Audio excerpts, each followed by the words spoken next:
Thank you for joining Wars of the Roses. As we conclude with Part 19, the Sufis, the Mystics of Persia, from the Adepts in the Eastern Esoteric Tradition, by Manly Palmer Hall, Part 4, the Mystics of Islam.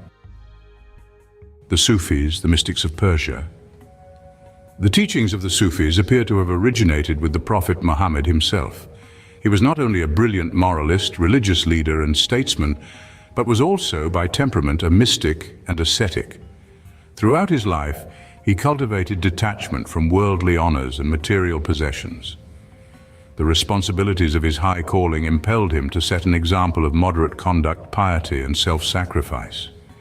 His numerous duties also demanded a well-organized life in which concern for his faith and his people took precedent over his personal interests. We know that he was given to visions, practiced vigils, and was distinguished for humility and gentle resignation to the will of God. Like most religious founders, he was quite different in character from those who later extended the temporal dominion of his faith. After the death of the Prophet, Islam passed through a difficult and disputatious period. Almost immediately, the regions which had received the doctrine were involved in civil wars and came under the influence of ambitious despots and tyrants. The success of Islam produced new aristocracies which became obsessed by wealth, luxury, and power. The lines of orthodoxy were so clearly drawn as to leave the more thoughtful and sincere without any religious instruction suitable to their needs. As the faith increased in temporal wealth and honor, it catered to the selfishness and arrogance of privileged classes and departed dramatically from the simple example and code of the Prophet. There is an almost exact parallel between the rise of Muslim and Christian mysticism. Many of the austere practices of both faiths resulted from a revulsion against the corruption in the social systems of the times. The orders of flagellants, which developed in Italy and spread over the greater part of Europe during the medieval period, revealed the operations of the collective conscience of society.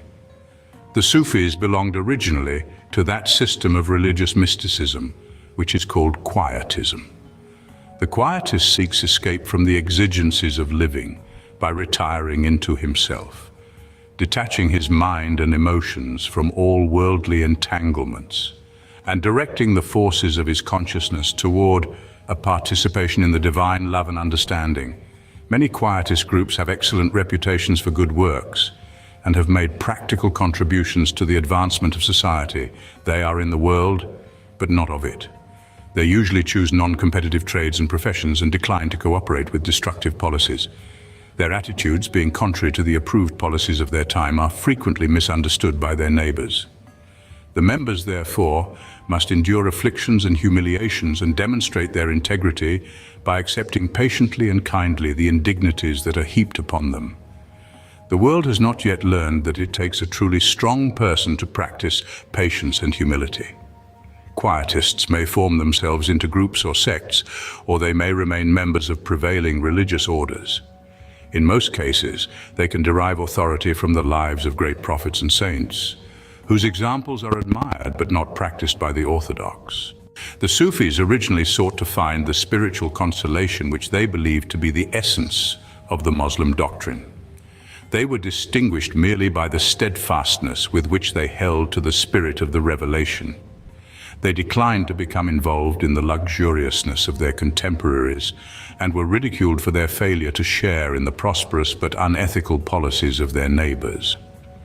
Quietism, however, leads almost inevitably to religious experiences beyond mere piety and patience. The mind compensates the quietist by opening to him an internal life that impels toward mysticism. Although in the beginning the search is primarily for peace, tranquility itself brings inevitable refinement of the psychic organism. Those who have shared in mystical exaltations naturally desire to instruct others. The circumstances which lead the mystic to the enlargement of his inner vision soon become the disciplines of his followers. Quietism is often associated with repentance. Those least sinful are most burdened by their vices. The hearty sinner seldom repents. Mystical revelations usually burden the soul with the memories of earlier guilt. The years which preceded the awakening become a heavy burden on the conscience until, like good St. Augustine, the convert feels himself required to spend his remaining years expiating the delinquencies of his youth. It requires more illumination than even most mystics attain to rise above the guilt mechanisms of the mind. Even the recognition of the eternal love and understanding of God is not strong enough to prevent the repentant sinner from striving desperately for a salvation which seems almost inaccessible even to the penitent. To the Sufis, their mystical convictions are timeless and ageless, and entirely outside the limitations of history. They do not regard themselves as descending from a particular prophet or teacher, but rather as the preservers and unfolders of eternal truth. Several streams of mystical convictions mingled in the descent of Sufistic metaphysics. The sect was strongly influenced by Christian hermits who retired from the busy cosmopolitan communities to cultivate their spiritual convictions in remote places. Muhammad himself contacted such recluses and received from them a favorable impression of the original teachings of Jesus. This impression became an integral part of Moslem mysticism. The Sufis were also affected by an influx of Buddhism from Central Asia. The serenity and internal richness of the Buddhist lifeway appealed strongly to these separatists, and was in dramatic contrast to the arrogance and worldliness of the Caliphate. A third, and no less significant source of inspiration was Alexandrian Neoplatonism, which was introduced along with other elements of classical thinking when the Muslim world became immersed in Greek philosophy. It might not be amiss to suggest that Sufism is in many respects Islamic Neoplatonism. From the Alexandrian mystics, the Sufis inherited the consciousness of religious unity and the advancement of human consciousness by degrees or stages from complete materialism to absolute idealism. It is believed that the Sufis contributed a powerful spiritual incentive to the dervish orders, greatly refining and beautifying these sects. Albert Mackey contemplates the possible connection between Sufi mysticism and European Freemasonry. We may well be surprised at the coincidences existing between the customs and the dogmas of the Sufis, and we would naturally be curious to investigate the causes of the close communication which existed at various times during the Crusades between the Mohammedan sect of philosophers and the Christian order of Templars. He strengthens his argument by quoting The Gnostics and Their Remains by C.W. King, Anacalypsis by Godfrey Higgins, and the work of Sir William Jones in his Asiatic Researches. Gradually, the Sufis developed a kind of symbolical language with which they clothed their principal tenets. They bestowed new and subtle meanings known only to themselves upon common and familiar terms, in order that they might share their spiritual experiences with others of similar convictions. Like the troubadours, they composed songs and poems apparently amorous and even sensual, and conveyed the impression to the uninitiated that they were devoted to the gratification of the passions and appetites. According to C.W. King, Arabian influence brightly manifests itself in the poetry of the troubadours, half amatory, half mystical like its model, of a spirit differing as widely from the materialism of classic elegiacs, as does the pointed Saracenic architecture, with all its forms suggested by the tent pole and curtain, from the massive Romanesque which it so rapidly displaced. The quatrains of Omar Khayyam seem to suggest that the celebrated tent maker was a disillusioned man who found his greater comfort in a jug of wine, a book of verse, and thou. The vocabulary of love and wine, as it has been called, was adopted for the same protective reasons that produced the fantastic terminology of the alchemists. The Sufis were drifting further and further from the orthodoxy of Islam, or it might be better to say that Islam was drifting away from the simple and devout example of its founder. The position of the Sufis was hazarded by the enlargement of their own vision. No longer bound by the strict orthodoxy of the Muslim world, the Sufis found it expedient to appear to be dedicated to nothing more significant than pleasure, slightly shadowed by the realization of inevitable dissolution. Some derive the word Sufi from a root meaning wool. Others think it to be identical with Sophia, or wisdom. As in the case of minstrels and troubadours, the fair and pure beloved was no mortal woman, but truth itself, which these mystics longed after with all the ardor of lovesick swains. Like the dark maiden of Solomon's song, who was indeed the Black Virgin of Ephesus, and Beatrice, the beloved of Dante, the unattainable mistress of the Sufis was divine wisdom, the virgin of the world. The Sufis' cup of wine was the chalice of ecstasy, the wine of life, the very power of God, which intoxicated the soul, depriving the mind of reason and delivering the enraptured saint from the burden of worldliness.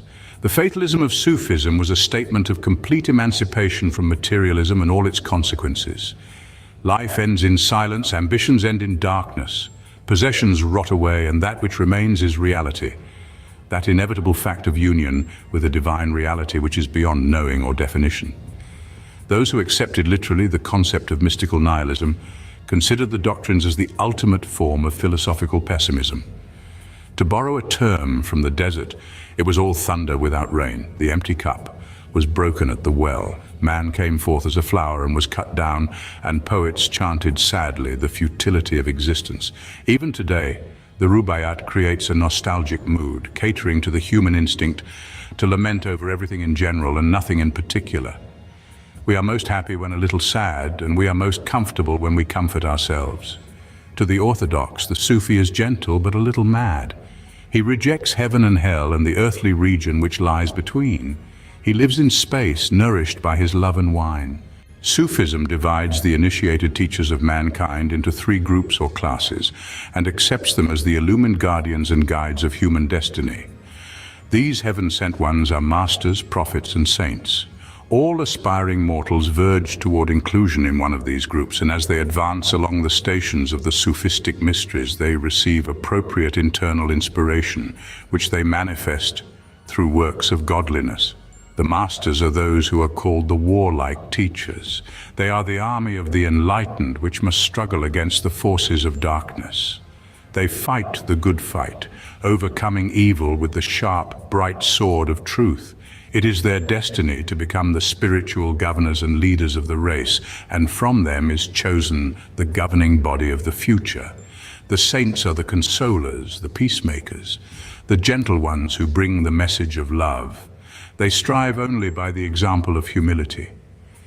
They are the servants of Allah, and they travel as the heart dictates.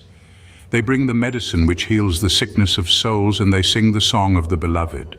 They are the eternal priesthood, and the love of God flows through them as living waters changed by a miracle into wine. Between the master and the saint stands the prophet, the keeper of the middle road. In him the extremes find common ground. He is the teacher, he reveals the doctrine, he is the messenger of the divine will. Through him the purposes of God are revealed. The prophet is the enlightened educator, and he teaches through both wisdom and experience. The prophets point the way to the perfection of arts and sciences. They protect the program for universal enlightenment, and in the end they form the eternal university, the college of the wise. They reveal that all knowledge is truth in part, and that the ways of learning end in the internal understanding, which is the apperception of the fullness of the divine mind. The three orders are, therefore, the warriors, the priests, and the teachers of righteousness.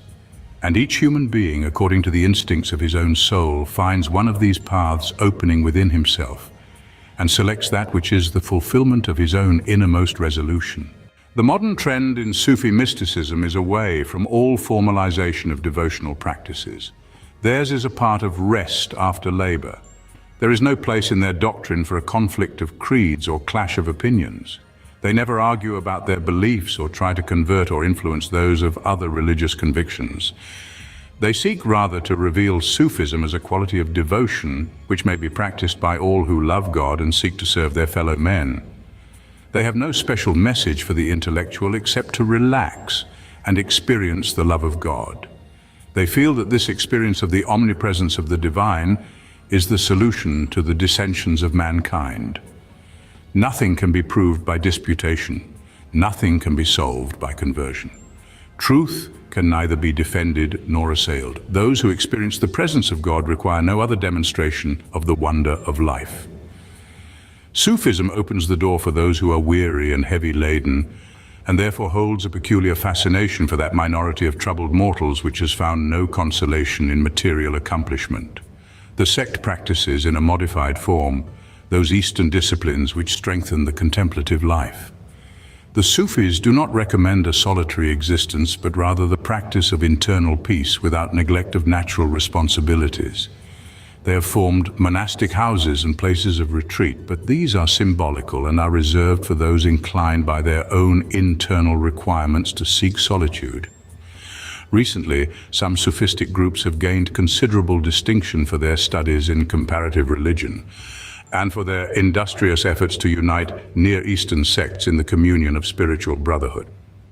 They are not aggressive and are dominated by a sincere belief that those who have reached the degree of understanding, which requires a larger internal life, will be drawn naturally to the mystical life of illumination under one name or another.